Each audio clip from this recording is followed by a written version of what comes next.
Olá pessoal, na aula de hoje nós vamos analisar 5 temas de direito do consumidor à luz das decisões do STJ.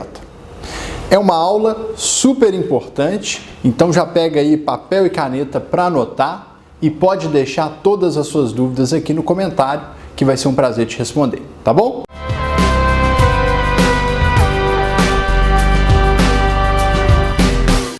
Muito bem, então o primeiro tema que eu selecionei para vocês é o dano temporal. E muita gente se pergunta, será que o STJ já adotou a questão da responsabilidade civil pelo tempo perdido? Já reconheceu o dano temporal como uma modalidade de tempo indenizável? Pessoal, a resposta é sim. Existem hoje nada menos do que 13 decisões monocráticas, no mínimo, sobre esse assunto no STJ. E, inclusive, já ocorreu o primeiro julgamento colegiado, aplicando a chamada teoria do desvio produtivo do consumidor. O que é isso? Antes de eu falar do julgado do STJ. Recentemente, eu digo aí coisa de 5, 6, 7 anos, começou a ganhar força na doutrina a teoria do desvio produtivo do consumidor, desenvolvida pelo advogado capixaba Marcos Dessoni. Segundo a teoria do desvio produtivo, o consumidor tem o direito de ser indenizado pelo tempo que ele perde resolvendo problemas que foram criados pelos fornecedores. Ou seja, sabe aquela situação de você, para cancelar um serviço, precisa ficar 2, 3 horas no saque da empresa? Ou que você, para pagar uma conta no banco, fica 1 hora, 1h30 na fila? Casos em que o tempo do consumidor é indevidamente desperdiçado? Pois é, para o Marcos Dessoni e para a teoria do desvio produtivo do consumidor, o fornecedor deveria indenizar não só aqueles danos morais que ele eventualmente causou, como, sobretudo, o tempo que ele tomou do consumidor, o tempo que o consumidor gastou para tentar resolver um problema de consumo, quando aquilo foge do razoável. Então imagina também o caso de um produto que ficou apresentando defeitos reiterados e aí o consumidor ficou naquela via crucis de levar o produto na assistência, trazer de volta, levar de novo, teve que acionar PROCON, teve que acionar Poder Judiciário.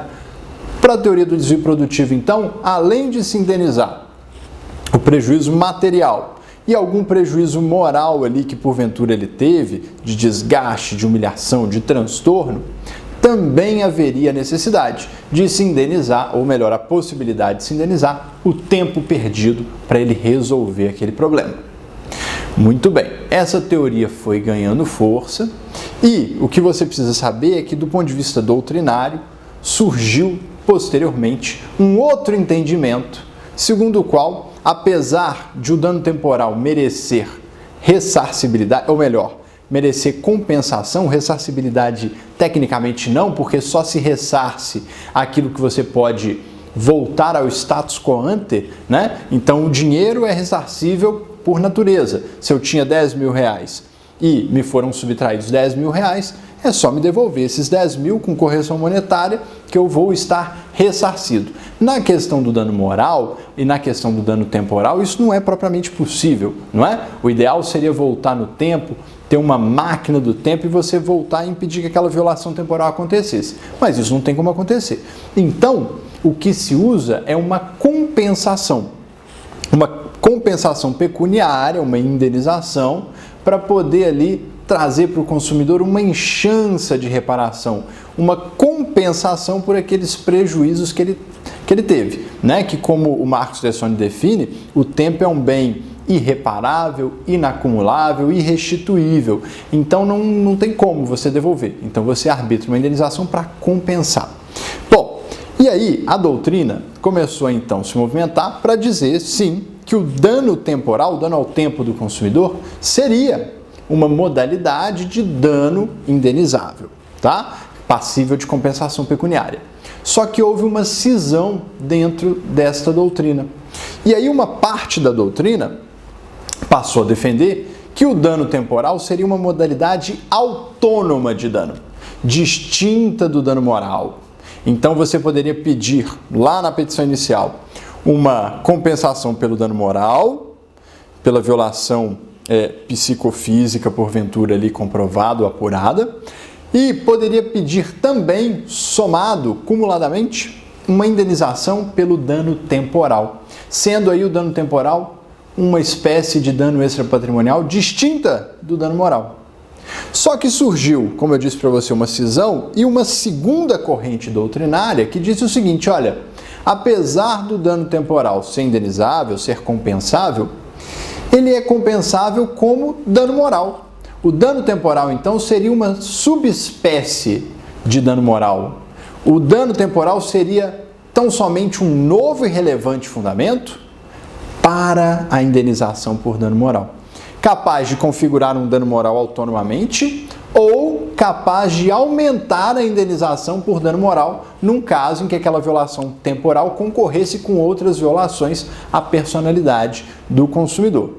Então, o que eu preciso que você saiba, primeiro, doutrinariamente, é isso, que mesmo a doutrina que defende a existência do dano temporal e a possibilidade da sua compensação pecuniária, da sua indenização, diverge sobre a categorização desse dano. Se seria uma espécie autônoma de dano distinta do dano moral, portanto passível de cumulação com um pedido de dano moral, ou se seria uma subespécie de dano moral, ou seja, não seria uma categoria autônoma de dano extrapatrimonial, mas sim uma espécie ou subespécie de dano moral, não é? E aí, na hora de fixar o quantum da indenização por dano moral, o juiz deveria levar em consideração todas as violações à personalidade do consumidor que tivessem ocorrido naquele caso, inclusive o tempo que ele teve que perder para resolver aquele problema que foi causado indevidamente pelo fornecedor.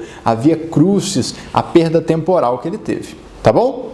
Então, esse tema foi levado ao Poder Judiciário e o STJ, pela primeira vez em uma decisão colegiada, reconheceu o dano temporal e aplicou a teoria do desvio produtivo do Marcos Dessoni. Todavia, o STJ, não só naquelas 13 decisões monocráticas que eu te falei, mas também nesta decisão colegiada, que eu vou te passar o número daqui a pouquinho, apesar de aplicar a teoria do desvio produtivo, não reconheceu o dano temporal como categoria autônoma de dano. Reconheceu o dano temporal como espécie ou subespécie de dano moral. Então disse, olha, o dano temporal deve ser indenizado pela via dos danos morais. Então reconheceu o dano ao tempo como uma nova e muito relevante espécie de violação à personalidade humana, mas entendido então o dano temporal como uma espécie ou subespécie de dano moral, tá bom? Muito bem, essa decisão colegiada, então, anote aí, foi o RESP 1.737.412 da terceira turma do Superior Tribunal de Justiça, de relatoria da ministra Nancy Andrighi. Esse caso, ele versava sobre um banco que foi condenado em sede de danos morais coletivos por não cumprir os parâmetros estabelecidos em lei para atendimento ao consumidor. Então a indenização fixada aqui foi de R$200 mil a título de danos morais coletivos. No caso específico, gente, esse caso começou lá em Sergipe, lá no estado de Sergipe, e a Defensoria Pública do Estado de Sergipe, então, ajuizou essa ação contra um banco, alegando que ele estava descumprindo as normas sobre tempo de espera do consumidor na fila e também sobre disponibilização de banheiro e de assentos para consumidores com dificuldades de locomoção. E aí, nesse caso, então, em primeira instância, o juiz entendeu, apuradas aquelas faltas à legislação, aquelas inadequações, e condenou o banco não só a resolver esses problemas, como também a pagar uma indenização a título de danos morais coletivos de R$200 mil. Muito bem, só que chegou na segunda instância, no Tribunal de Justiça, e esta decisão ela foi revertida quanto aos danos morais, ou seja, o tribunal entendeu que não caberia a condenação em danos morais coletivos e mudou a sentença nesse aspecto, gerando então um recurso especial para o STJ. E o STJ então neste voto da ministra Nancy Andrighi, retomou, trouxe de volta a indenização por danos morais coletivos, reestabeleceu a sentença nesse aspecto e voltou a condenar o banco em sede de danos morais coletivos em R$200 mil, sob o fundamento de violação ao tempo dos consumidores, aplicando a teoria do desvio produtivo. Então eu separei um trechinho desse julgado aqui para você, ó.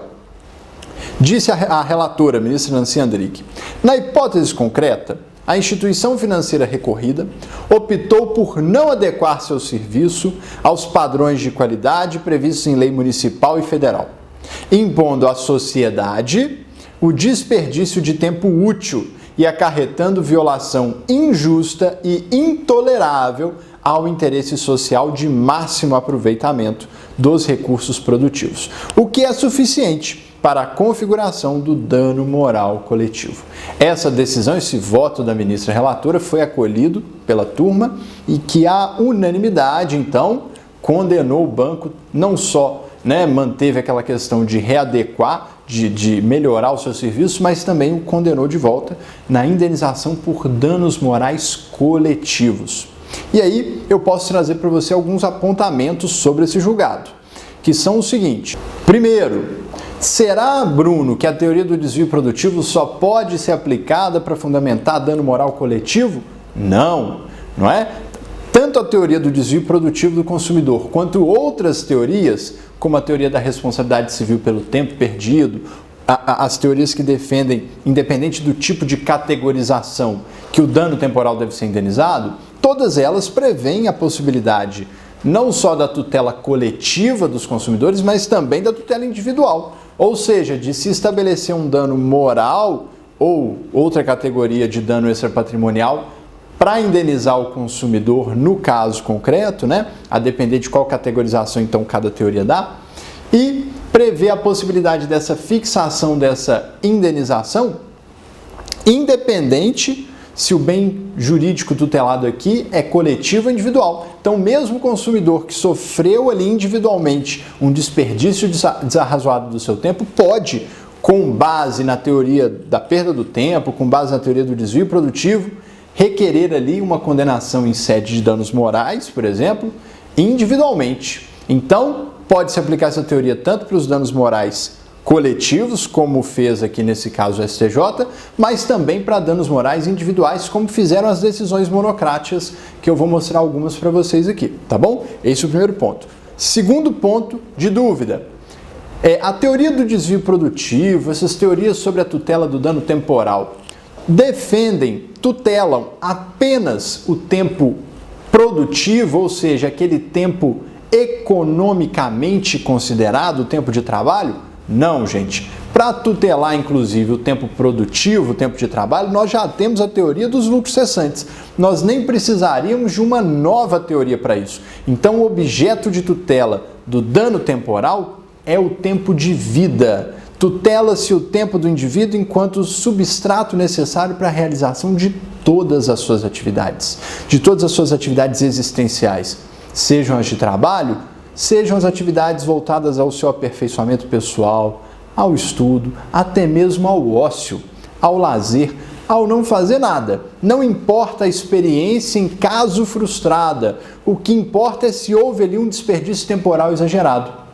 Porque, afinal de contas, é uma questão de lei da física que aquele indivíduo que teve o seu tempo injustamente desperdiçado para voltado para uma experiência que era resolver problemas que ele não criou, ficou impedido de realizar qualquer outra experiência naquele mesmo período, porque dois corpos não podem ocupar o mesmo espaço ao mesmo tempo, ou espaços diferentes ao mesmo tempo.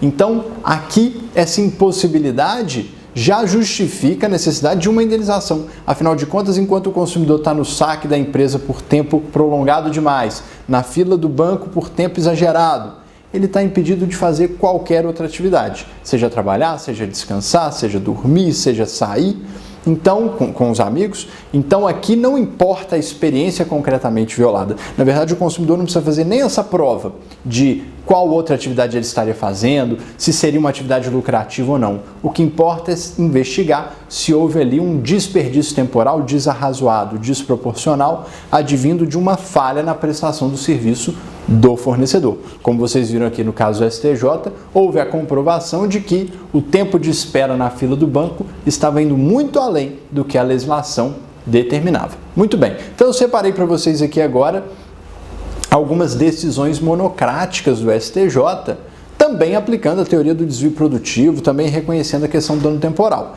A primeira delas é o ARESP 1.241.259 de São Paulo, julgado aí pelo ministro Antônio Carlos Ferreira, da 4ª turma do STJ. No julgamento, então, o ministro Antônio Carlos Ferreira também trouxe a questão do desvio temporal, do dano ao tempo, e manteve um acórdão do Tribunal de Justiça de São Paulo, que trazia aqui esse trecho que eu separei para vocês. Frustração em desfavor do consumidor, aquisição de veículo com vício sério, cujo reparo não torna indene o périplo anterior ao saneamento. Violação de elemento integrante da moral humana, constituindo dano indenizável. Estão vendo? Estão enquadrando aqui o tempo como um atributo da personalidade humana, como um atributo da moral humana. Portanto, gente, hoje para a doutrina majoritária, professor Nelson Rosenwald, professor César Fiuza, toda violação moral, toda violação à personalidade humana gera dano moral.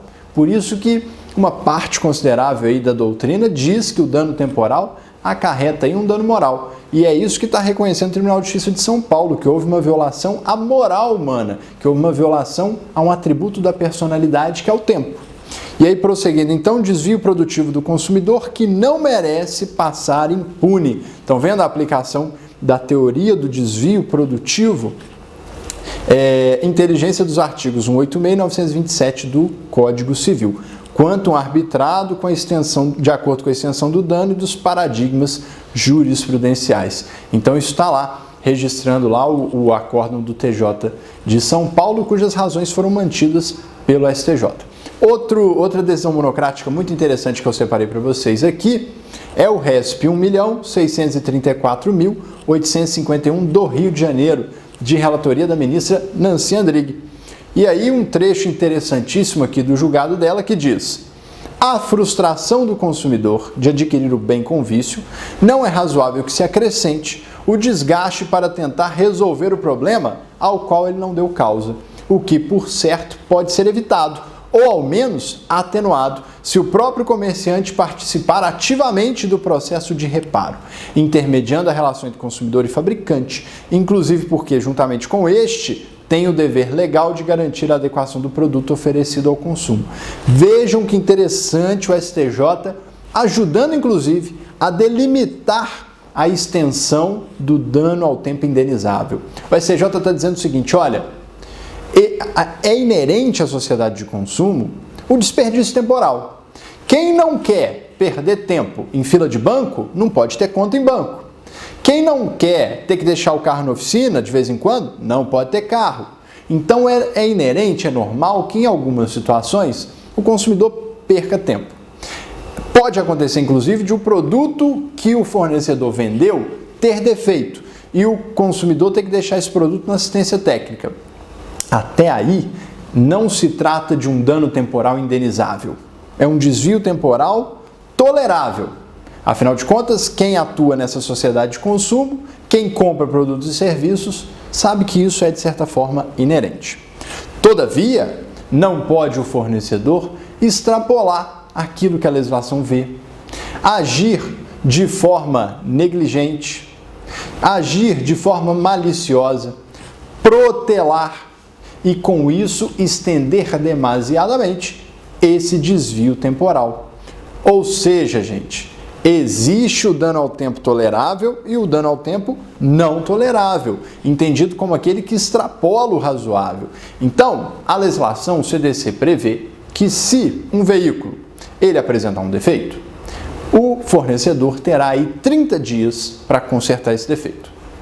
Agora, se o consumidor entrega o veículo e o fornecedor conserta em 30 dias, como que eu vou dizer que houve aí um dano temporal indenizável? Se ele está dentro de um prazo que a própria legislação dá para que ele conserte o veículo. Do mesmo modo, um banco que atende o consumidor em meia hora sendo que a legislação prevê que num horário de pico ele poderia atender em até meia hora, ou que atende em 40 minutos, 45 minutos, extrapolando ali pouco. O princípio da razoabilidade e da proporcionalidade não vai permitir uma indenização por dano temporal quando se extrapolou ali coisa de 15 minutos, 10 minutos. Agora, existem situações em que o fornecedor leva 6 meses para consertar o carro. Muitas vezes sem qualquer justificativa. Existem situações em que o consumidor fica 1 hora, 2 horas na fila do banco. Aí, gente, se extrapolou qualquer critério de razoabilidade, de proporcionalidade, se extrapolou em muito aquilo que está na legislação, e aí surge com clareza a figura do dano ao tempo indenizável. Então essa decisão aqui da ministra Nancy Andrighi é muito importante porque ela mostra isso, os contornos do dano ao tempo indenizável, para que não se banalize também a tutela temporal e se impossibilite a sua viabilização. Então deve-se atentar para isso, tá bom, gente? Muito bem. E por fim, separei aqui para vocês também o Aresp 1.132.385 de São Paulo, da terceira turma de relatoria do ministro Paulo de Tarso Sanseverino. O ministro Paulo de Tarso Sanseverino é aí uma verdadeira referência em assuntos de direito do consumidor, um excelente ministro com excelentes votos. Então eu aconselho que vocês peguem esse Aresp dele, leiam, que é muito interessante também. Tá bom, gente? Muito bem. Então o primeiro tema que nós tínhamos hoje para tratar aqui nessa aula era o tema do dano temporal. Vamos agora então para o segundo tema, arbitragem nos contratos de consumo. Bom, gente, esse tema é outro tema que gera bastante controvérsia e que é bastante novo, inclusive. Abre para mim aí, no Código de Defesa do Consumidor, o artigo 51, inciso 7º do CDC. Enquanto você está abrindo aí, eu vou te explicar. O artigo 51, ele traz um rol exemplificativo de cláusulas contratuais abusivas. De cláusulas contratuais que, ainda que previstas no contrato, ainda que sejam assinadas pelo consumidor, são nulas de pleno direito, ou seja, não têm efeitos válidos. E aí no inciso 7º, o CDC então vai prever que, vou ler para você, são nulas de pleno direito, entre outras, as cláusulas contratuais relativas ao fornecimento de produtos e serviços que, inciso 7º, determinem a utilização compulsória de arbitragem. Então o CDC traz aí uma vedação à utilização compulsória da arbitragem. Essa cláusula ela vai gerar muita discussão. Só que a doutrina começou a delinear que, na verdade, essa cláusula não pode ser interpretada como vedando a arbitragem nos contratos de consumo de uma forma geral, mas sim como vedando a imposição. Ou seja, o que se veda não é a arbitragem pura e simplesmente, mas a imposição da arbitragem nos contratos de consumo. Por via de consequência, já dizia a doutrina, quando a arbitragem for instaurada com a anuência específica do consumidor ou pela sua própria iniciativa, não haveria problema. O procedimento arbitral seria plenamente válido.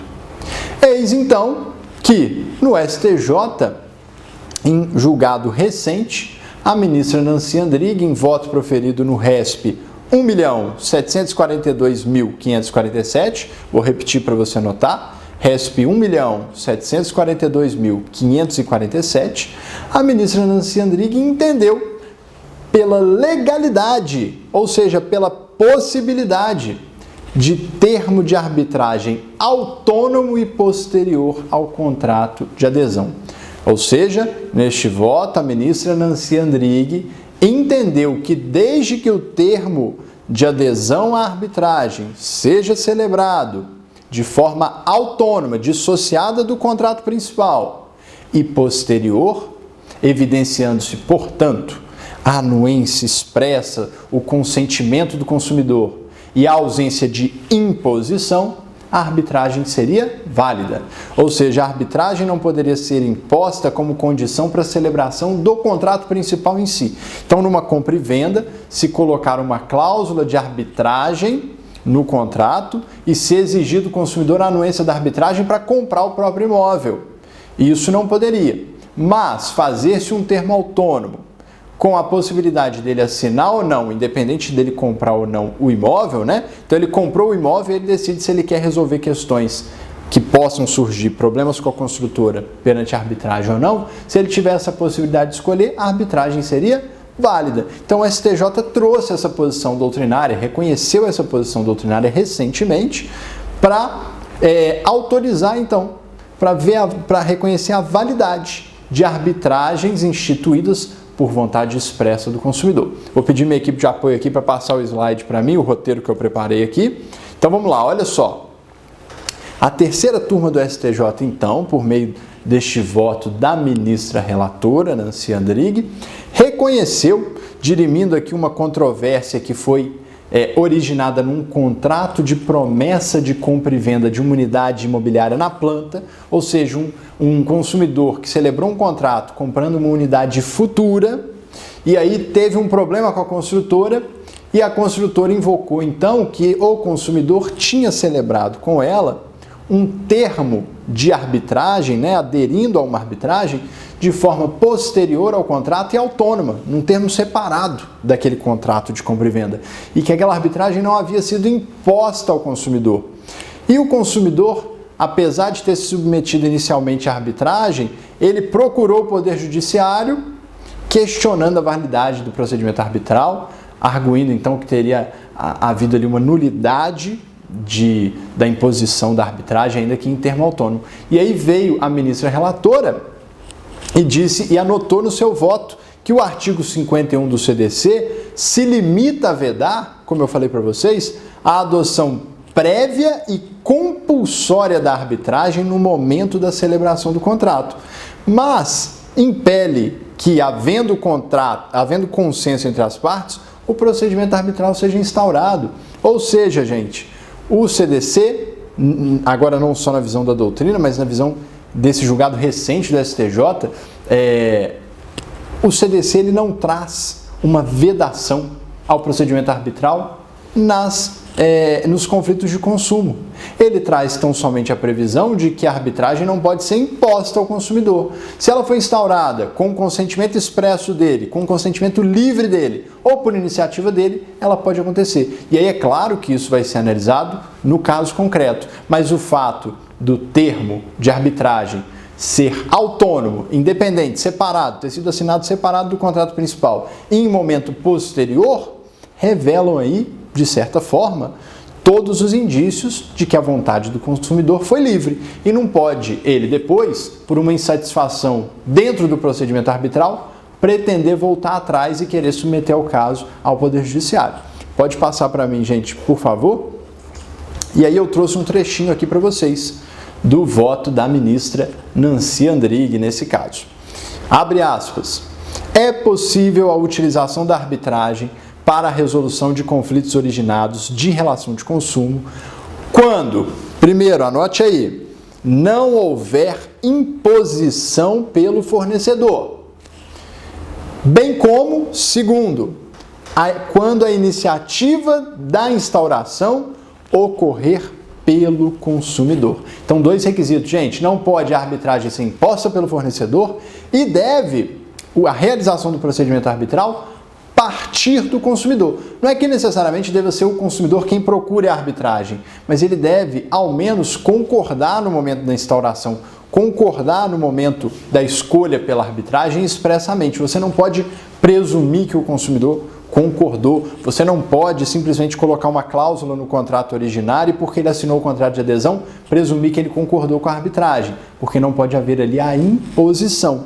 Então esses são critérios que te ajudam no caso concreto a analisar se a vontade do consumidor foi livre e, portanto, a arbitragem é válida, pode se obrigar o consumidor a submeter a arbitragem, ou se a vontade dele foi compulsoriamente firmada, se ele foi obrigado a ir para a arbitragem. E aí, ainda que haja cláusula contratual, essa cláusula é nula e o consumidor tem o direito de exigir aí ir para a jurisdição normal e ir para o Poder Judiciário. Muito bem. Para a jurisdição normal que eu digo, gente, Poder Judiciário. A arbitragem também é uma jurisdição privada, estou dizendo aí para a jurisdição comum, que a gente conhece mais que a pública, Muito bem. E aí, então, a decisão da ministra relatora foi adotada de forma unânime e, com isso, o STJ reconheceu em decisão recente, mais uma vez, afirmou aí o que a doutrina dizia, né? Digo mais uma vez o que a doutrina já vinha dizendo, que desde que seja livre a vontade do consumidor, a arbitragem pode ser usada também nos contratos de consumo, tá bom? Beleza? Agora vamos para o terceiro tema. Penalidades por atraso na entrega de imóvel na planta. A segunda sessão do STJ fixou duas teses por meio do julgamento de recursos repetitivos sobre as penalidades em caso de atraso na entrega de imóveis. E aí eu separei para vocês os dois temas, então, as duas teses que derivaram desses julgamentos, para a gente ler e também comentar aqui com vocês, tá bom? Então vamos lá. Primeiro, o tema 970. Vou ler para vocês. Tema 970 do STJ. Abre aspas. A cláusula penal moratória tem a finalidade de indenizar pelo adimplemento tardio da obrigação e, em regra, estabelecido em valor equivalente ao locativo, afasta-se sua cumulação com os lucros cessantes. Então, aqui no tema 970, a partir do julgamento então desses recursos repetitivos, o STJ entendeu com eficácia geral então que não é permitida, não é possível como regra a acumulação da cláusula penal com o pedido de indenização pelos lucros cessantes. Vamos entender isso melhor. Quando uma construtora extrapola o prazo de entrega do imóvel, indo inclusive além daqueles 180 dias de tolerância que a jurisprudência admite, se o seu contrato contiver essa previsão, ela passa a ter que indenizar o consumidor pelo atraso. E então, o consumidor ele tem duas possibilidades. Uma é verificar se o contrato dele prevê ali uma cláusula penal, uma multa por esse descumprimento, uma compensação por esse descumprimento. E a outra é pedir judicialmente o arbitramento de uma indenização pelos lucros cessantes para poder compensar os prejuízos apurados por esse atraso. Acontece que existem situações em que o contrato prevê esta cláusula penal, esta multa, e o consumidor, em sede judicial, pleiteia também, além da multa que está prevista no contrato, além daquela cláusula penal, os lucros cessantes. Normalmente, esses lucros cessantes são arbitrados judicialmente, tendo em vista o valor locatício daquele imóvel que o consumidor adquiriu. Então, o juiz determina uma perícia judicial para apurar o valor de mercado, a média de mercado de um aluguel mensal daquele imóvel. Apurado esse valor de aluguel, ele multiplica pelo número de meses que o atraso durou ou está durando para arbitrar uma indenização ali em sede de perdas e danos, né? Em sede de lucros cessantes. E aí a discussão é: poderia o consumidor pleitear estas duas formas de indenização? Ou seja, poderia ele pleitear a multa, a cláusula penal prevista no contrato e também, de forma acumulada, somada, a indenização pelos lucros cessantes, pleiteando então esses dois critérios para indenizá-lo pelo atraso? O tema gerava muita controvérsia e aí o STJ então finalmente decidiu por meio daí, né, virou esse tema 970, que não é possível, que havendo ali o estabelecimento de uma cláusula penal no contrato, em princípio o consumidor deve se ater a esta previsão, não podendo cumular com a indenização por lucros cessantes. É claro, gente, que isso deve sofrer algumas ressalvas.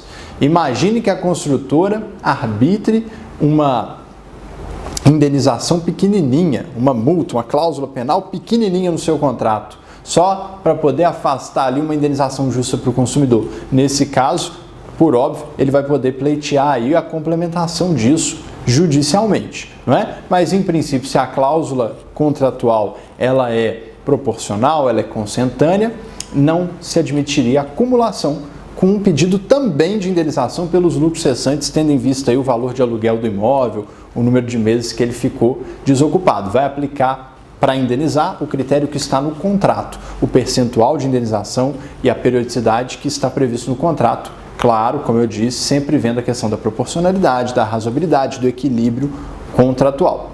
E aí o segundo tema, que também foi analisado pelo STJ com essa repercussão geral, em sede de recursos repetitivos, foi o tema que está lá no 971, tema 971. Abre aspas. No contrato de adesão firmado entre o comprador e a construtora incorporadora, havendo previsão de cláusula penal apenas para o inadimplemento do adquirente, deverá ela ser considerada para a fixação da indenização pelo inadimplemento do vendedor. As obrigações heterogêneas, obrigações de fazer e dar, serão convertidas em dinheiro por arbitramento judicial. Vamos entender também este tema 971. Aqui, o STJ entendeu o seguinte: há situações concretas onde o contrato só prevê penalidades para o consumidor. Se o consumidor atrasar, se o consumidor não pagar, ele responde. Mas o mesmo contrato, ele silencia, ele omite quanto às responsabilidades do fornecedor. Ele não prevê nenhuma penalidade para o caso de o fornecedor não cumprir as suas obrigações, não entregar o imóvel no prazo, não entregar o imóvel nas condições especificadas. E aqui, gente, ao julgar então esse caso, o STJ, inclusive o ministro Luiz Felipe Salomão, no seu voto, faz a ressalva de que apesar de existir uma tendência mundial de se equiparar as indenizações nesse caso, ou seja, se inverter a penalidade, pegar aquela penalidade que a construtora previu para o atraso do consumidor e aplicá-la também para o atraso da construtora, o ministro Luiz Felipe Salomão entendeu que este critério não pode ser aplicado sem a devida ponderação no caso concreto. Não se pode admitir uma inversão automática da penalidade, porque isso poderia gerar uma quebra de equidade e até mesmo permitir um enriquecimento ilícito do consumidor, a depender da multa que foi estabelecida, da cláusula penal que foi estabelecida pela construtora. Então, muitas vezes, o critério utilizado para se punir o atraso da construtora tem que ser diferente do critério para se punir um atraso do consumidor. E aí o STJ, então, o ministro Luiz Felipe Salomão, entendeu que apesar dessa tendência mundial de uma paridade, de um equilíbrio por questões principiológicas e tudo mais, de se fazer uma tentativa de aquela multa que está prevista no contrato para o consumidor, então, se não tem previsão de uma multa para o fornecedor, se aplica para o fornecedor, o ministro Luiz Felipe Salomão falou, olha, não é bem por aí, a gente tem que analisar o caso concreto para ver se realmente eu posso fazer essa inversão pura e simplesmente, ou se diante do silêncio do contrato, da omissão do contrato, vai caber ao juiz mensurar qual seria a indenização cabível. Como que essa inversão seria feita, com quais ponderações aí essa inversão seria feita para se construir uma indenização para o consumidor consentânea com a realidade, para não gerar enriquecimento ilícito e tudo mais. Tá bom? É isso que ele está dizendo. E no final, o tema ainda deixa claro aqui que quando se tratar de obrigações heterogêneas, as obrigações de fazer e de dar, então, se não tem como aquela prestação ela ser cumprida em espécie, não tem como fazer, o consumidor não quer mais o imóvel, ou a construtora por algum fator não consegue entregar aquele imóvel, falta um documento específico, não tem como individualizar a matrícula, aí, nesse caso, a obrigação ela deve ser convertida em dinheiro mediante um arbitramento judicial. Vai caber, então, ao juiz fazer o arbitramento de qual a quantia para indenizar o descumprimento, né? Para fazer as vezes daquela obrigação de fazer ou de dar que não teve como ser cumprida, tá bom? Então esses dois temas que foram aí fixados trouxeram soluções para esse assunto, que inclusive, gente, vou pedir minha equipe para passar aqui o roteiro que eu fiz, foram 4 casos específicos que foram utilizados como representativos dessa controvérsia. E aí são 4 ações movidas por consumidores em contratos de compra e venda e que tiveram essa questão de ausência de previsão de penalidade ou de cumulação de lucro cessante com cláusula penal. E eu separei esses 4 casos para quem tiver mais interesse em conhecer mais sobre isso. Anotem aí, o primeiro é o RESP 1.635.428, o segundo é o RESP 1.498.484, o terceiro é o RESP 1.614.721 e o quarto é o RESP 1.631.485. Então vamos ao quarto tema analisado, julgado pelo STJ. Responsabilidade do comerciante por roubo de veículo em estacionamento gratuito e de livre acesso. Antes eu preciso fazer uma retrospectiva com vocês sobre esse assunto. O Código de Defesa do Consumidor traz lá no seu artigo 3º a conceituação de fornecedor.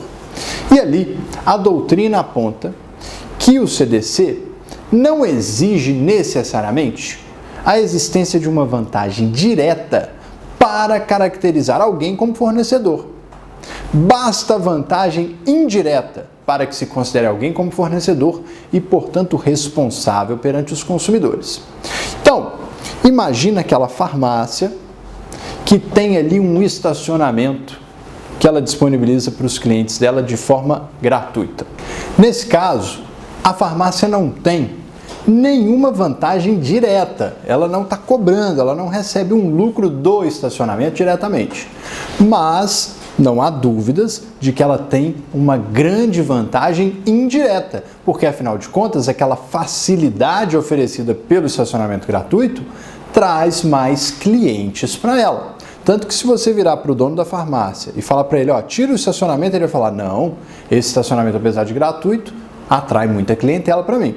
Então, nesses casos, a doutrina é tranquila em reconhecer a figura do fornecedor e a extensão da sua responsabilidade, inclusive a este serviço que ele presta de forma gratuita, porque aqui está presente a vantagem indireta.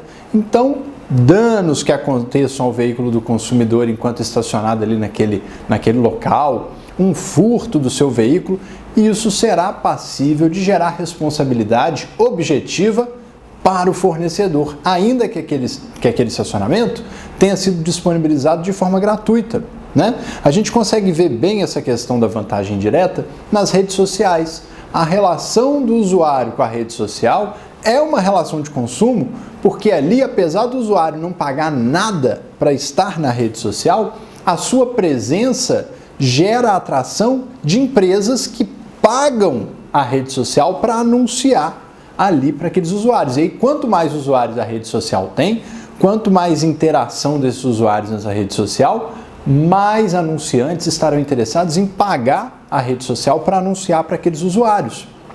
Então aqui a vantagem direta é muito evidente, assim como uma empresa que entrega um perfume de amostra grátis para um consumidor, e aí o consumidor usa aquele perfume e tem uma alergia na pele. Ele é consumidor, aquela empresa é fornecedora e responde, ainda que o produto tenha sido dado de graça, como amostra grátis. Aqui não tem aquela história de cavalo dado não se olha os dentes. Aqui há responsabilidade para o fornecedor, mesmo que ele entregue o produto a título de amostra grátis, porque, obviamente, é a clara intenção de mostrar um pouco do produto para o consumidor para que ele adquira aquele produto. A vantagem direta é evidente.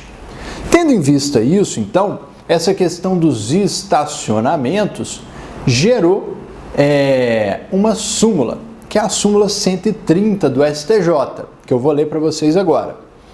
A empresa responde perante o cliente pela reparação de dano ou furto de veículos ocorridos em seu estacionamento. Tá vendo? A súmula do STJ aplicou esse entendimento doutrinário de que basta a vantagem indireta para a responsabilização do fornecedor. Então a empresa responde pelo cliente por danos ocorridos em veículos no seu estacionamento.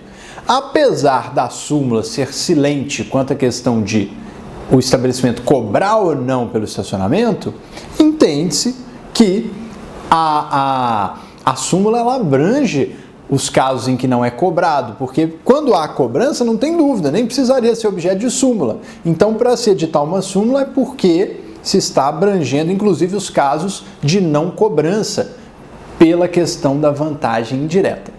Todavia, gente, o STJ proferiu um julgado no ERESP 1.431.606 de São Paulo, onde ele trouxe uma especificidade para o caso de roubo à mão armada.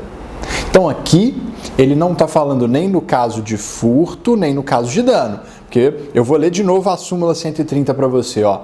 A empresa responde perante o cliente pela reparação de dano ou furto de veículos ocorridos em seu estacionamento.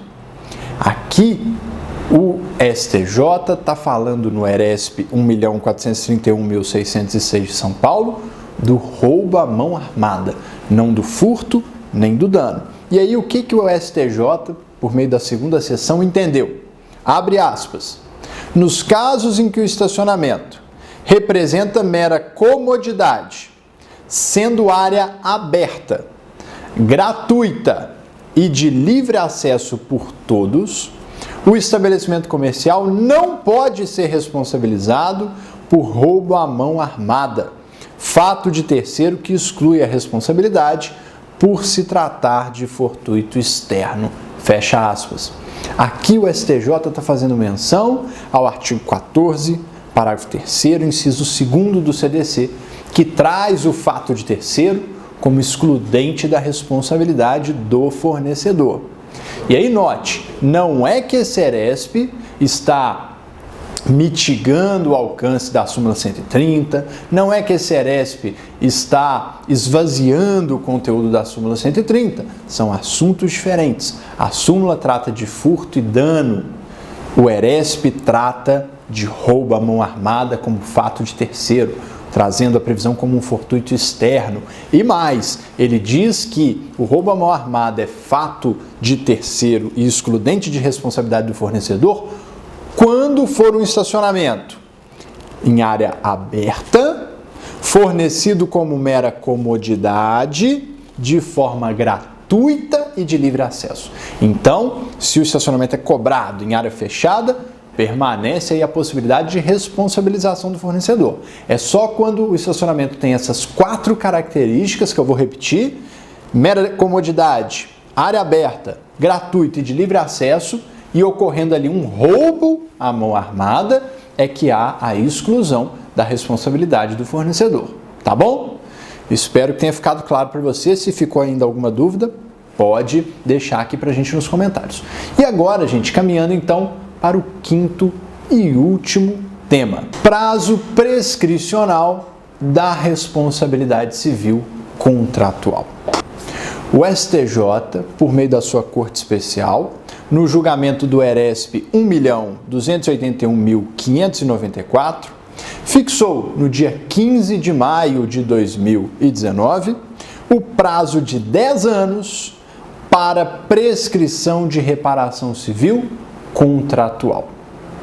Gente, super importante isso aqui, e mais uma vez, para a gente poder entender os motivos que levaram o STJ a adotar esse entendimento, a gente precisa retroceder um pouquinho e ir lá entender o que a doutrina fala sobre isso, tá bom? Então vamos lá. Olha só, o Código Civil, você vai lembrar comigo lá das suas aulas de responsabilidade civil, o Código Civil, ele traz uma dicotomia muito importante. Ele divide a responsabilidade civil em responsabilidade civil contratual e responsabilidade civil extracontratual. A responsabilidade civil contratual é aquela fundada na violação a um dever inserido em um contrato. É quando uma das partes viola uma cláusula de um contrato que ela firmou com a outra parte, causando danos. Já a responsabilidade civil extracontratual é aquela decorrente da violação a um dever previsto na lei. Não existe entre as partes um contrato, mas uma causa dano à outra por violar um dever legal. Bom, a responsabilidade civil contratual tem previsão lá nos artigos 389, 390, 391, e a responsabilidade civil extracontratual tem sua previsão nos artigos 186, 187, 927 do Código Civil. E os regramentos são diferentes. Então você precisa entender essa diferenciação. Para o Código Civil é muito importante a origem do dever violado. Se o dever violado estava em um contrato, nós teremos a responsabilidade civil contratual, com as suas regras próprias. Se o dever violado estava na lei, nós teremos a responsabilidade civil extracontratual, também conhecida como responsabilidade civil por ato ilícito ou responsabilidade civil aquiliana. Muito bem. E aí o que acontece, gente?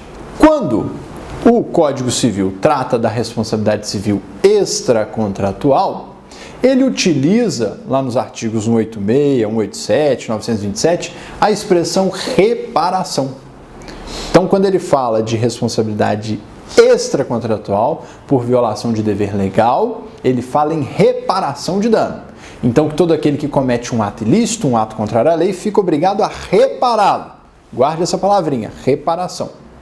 E quando o legislador trata da responsabilidade civil contratual, ele não usa a expressão reparação, ele usa a expressão perdas e danos, que aquele que descumpre um dever contratual responde por perdas e danos. Muito bem. Baseado nisso, o STJ, no julgamento do ERESP, vou repetir para vocês, 1.281.594, trouxe a discussão de se o prazo prescricional para pretensões de responsabilidade civil contratual seria o mesmo para os casos também de responsabilidade civil extracontratual, ou se haveriam prazos diferentes. E aí sabe o que aconteceu? Houve aqui um voto, que foi o voto do ministro Félix Fischer. Vou pedir a minha equipe aqui para passar para mim, por favor. Foi o voto do ministro Félix Fischer no julgamento desse ERESP, que foi um voto divergente, que instaurou, trouxe aí a discussão de que seriam prazos distintos, divergindo, portanto, do voto do relator do ERESP.